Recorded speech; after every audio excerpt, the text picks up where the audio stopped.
So I had such a good session with a client that I genuinely wanted to make a video on the topic that we spoke about. Now, he is quite an introverted guy, it's safe to say, and bless him, during the call, he asked me, Daniel, how do I build attraction with a girl so I can then go in for a kiss? And you see, growing up for me, I also used to be very, very introverted. And although I might be way more spoken now, certainly like 15, 20 years ago, I was ridiculously shy. And when he asked me this question, it really got me thinking about the things that I did for myself that, one, built my confidence in this area, but two, allowed me then to build attraction, to be kissing girls on dates. So if you are a shy guy, then one, I really hope that you take notes from this video. And two, I really want you to have a go at the things that I'm suggesting in this video on your next dates.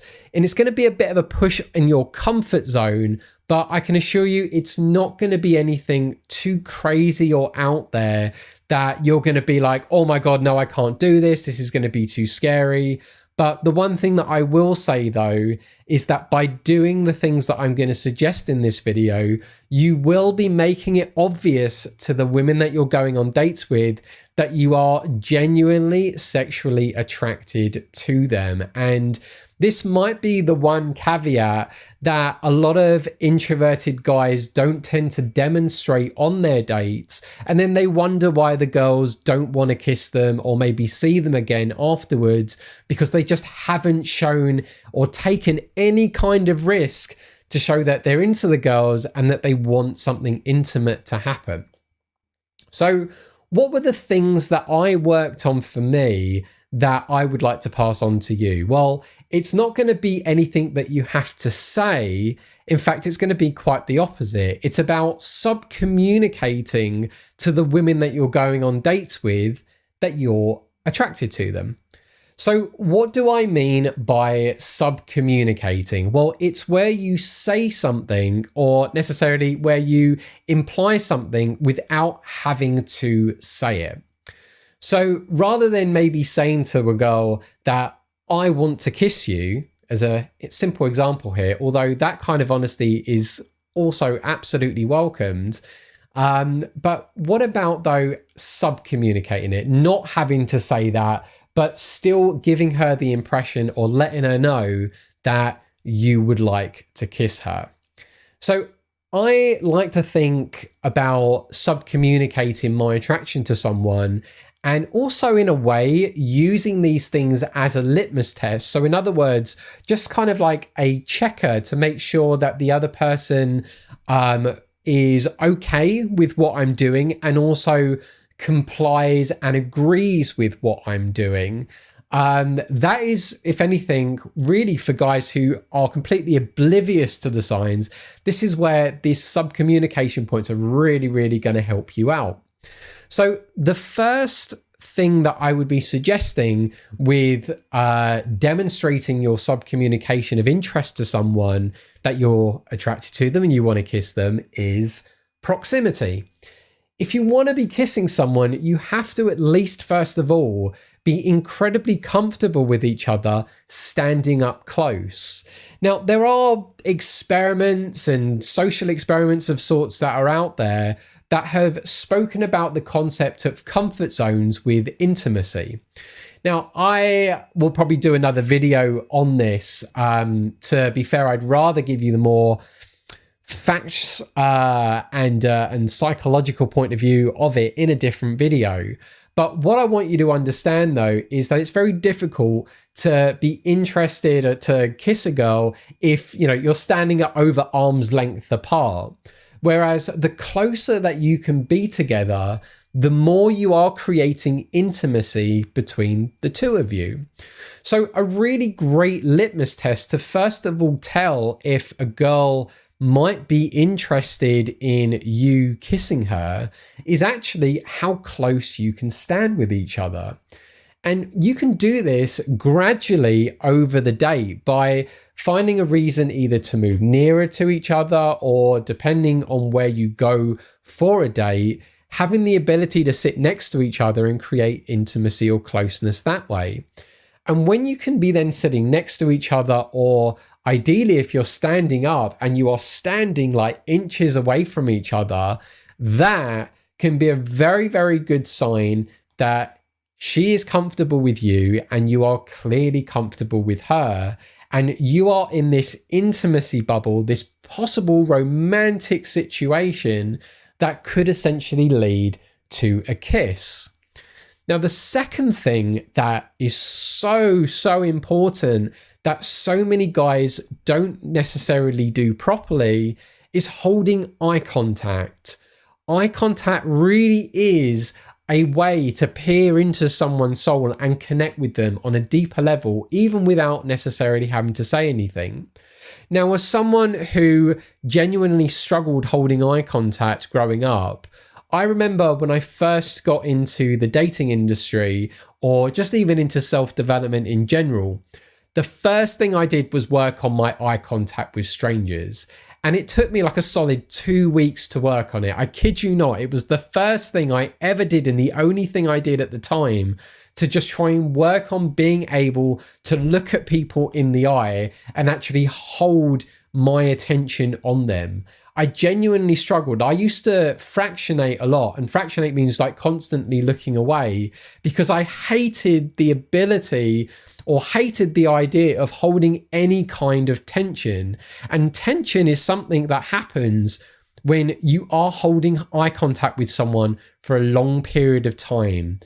I can't really explain it except you feel it in that moment. Suddenly you almost feel like goosebumps over your body as you're holding eye contact, maybe for somewhere longer than like 6 to 8 seconds. Now, if you can hold eye contact with a girl for a very long time, and I'm not talking about having like a staring contest here, it's not the, who's the first person to blink. We're not talking about these sorts of like silly games. I'm talking about being able to hold eye contact and look at someone's beauty and gaze into it. Now, if you can be holding eye contact as you're speaking to her and as she's speaking to you, and you've got that proximity there, this is what's going to create tension. Now, I've got my own theory that you can turn any kind of tension into sexual tension. Maybe I'll speak about that in another video. But the idea is that you want to be having some like sexual tension created between you and her, and also create some sexual feelings there as well. I want you to almost feel a little bit turned on in a way, and and have her feel the same way just by staring at each other. And and don't have a blank face as you're doing it. Have a bit of a cheeky smile on your face as you're admiring her beauty and actively listening to what she's saying. But those two together is going to be definitely a really good sign that if she complies with holding strong eye contact with you and also standing close to you, that she is comfortable with you, she likes you. If she didn't, let's just put it like this: if she wasn't comfortable with you standing close to her, she would move away.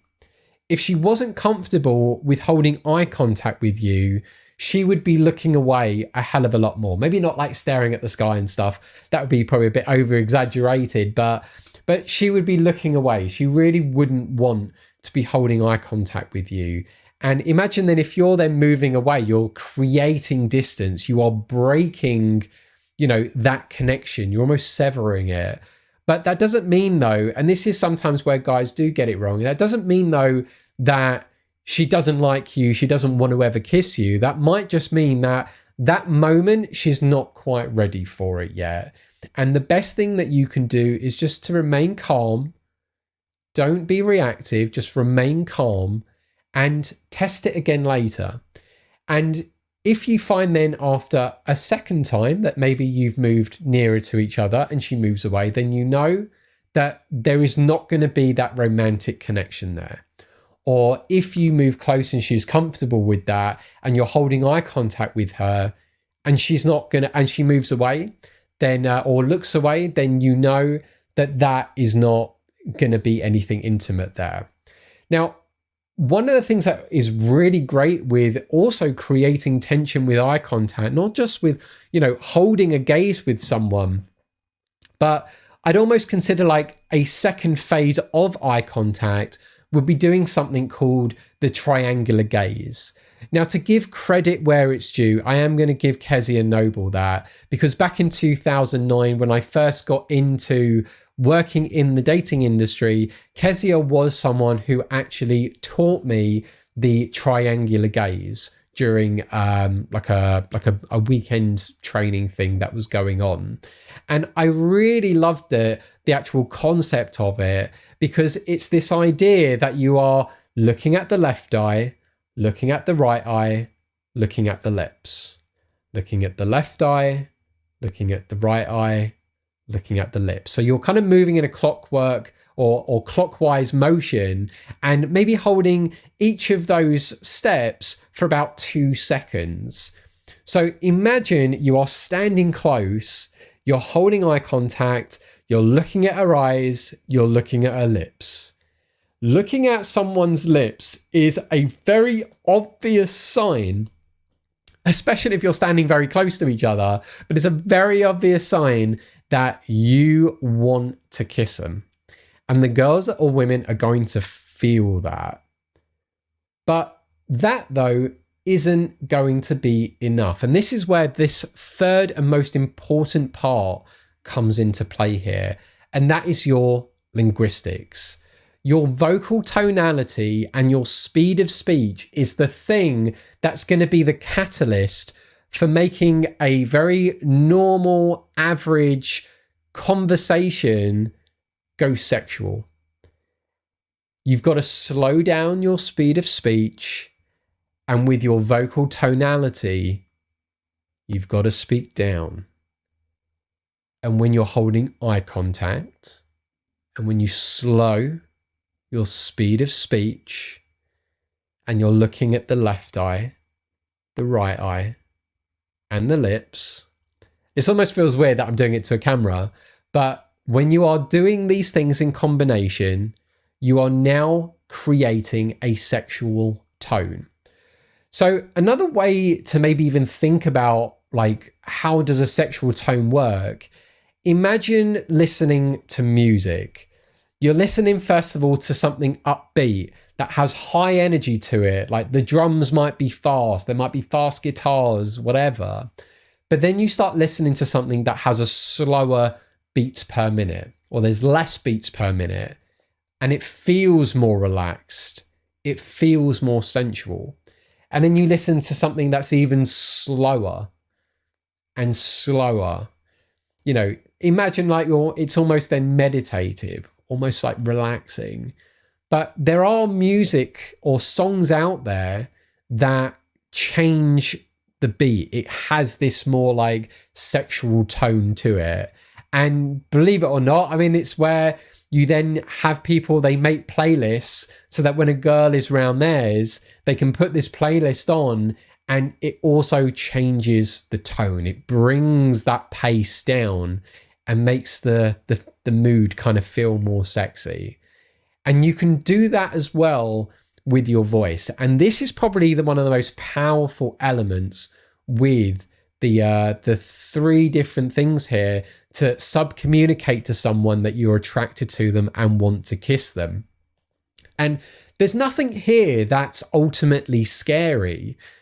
Proximity is, standing close to someone, that if you want to kiss them, you're going to have to stand closer to them. And if you're shy about doing that, then that needs to be something you need to practice on. You need to be moving nearer to the girls. Even if you don't do anything remotely to build attraction, you have to still increase and get comfortable or reduce the proximity and get comfortable with closeness. If you're not someone who's comfortable holding eye contact, then you have to be used to doing that as well. You have to hold eye contact with someone.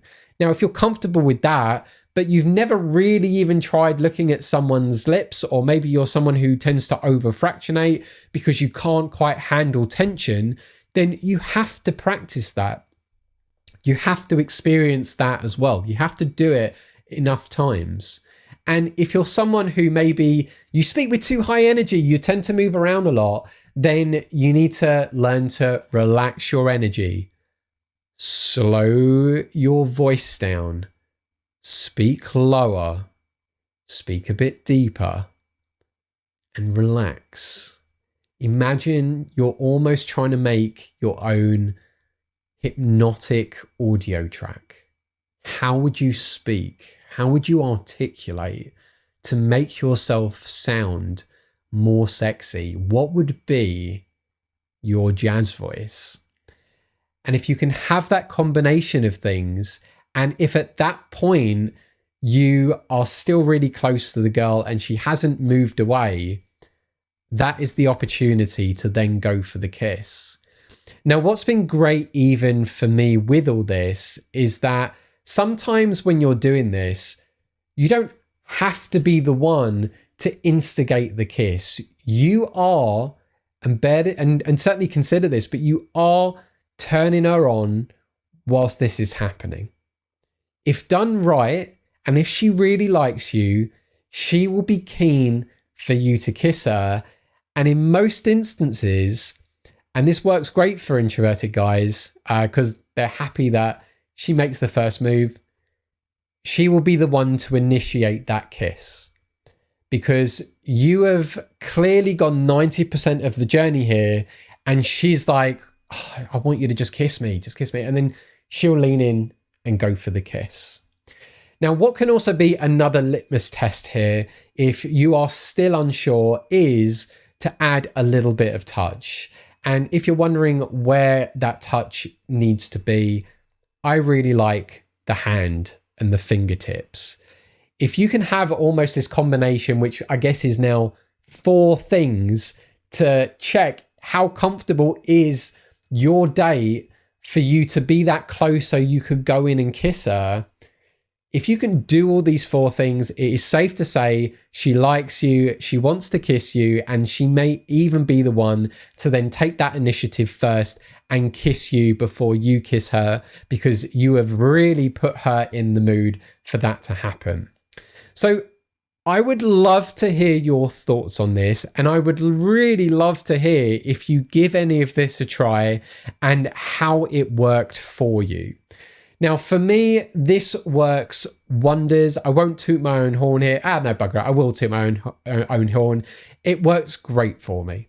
It really does. I don't need to necessarily, be this guy who's like pulling her in and holding her waist, or be constantly touchy-feely. I'm just not that kind of person. I like to keep my hands to myself during a date. But it's a bit different after you've kissed each other, because now you are kind of in this sort of like romance state, and you can hold hands, you can touch each other. The situation or circumstance tends to change.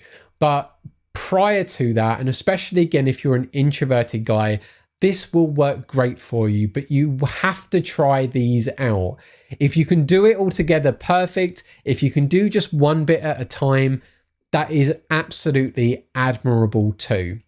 And if you really like this video, please do like it, subscribe to my channel. I love being able to help guys out. Like I say, I loved being able to chat about this in my live coaching call with my client. It was because it was such a fun chat to have. And it's one that is such an easy fix, but it really is a case of proximity, eye contact, triangular gazing, and also linguistics, and touch as well if you want to throw that in too. So like the video, subscribe, and look forward to more videos from me.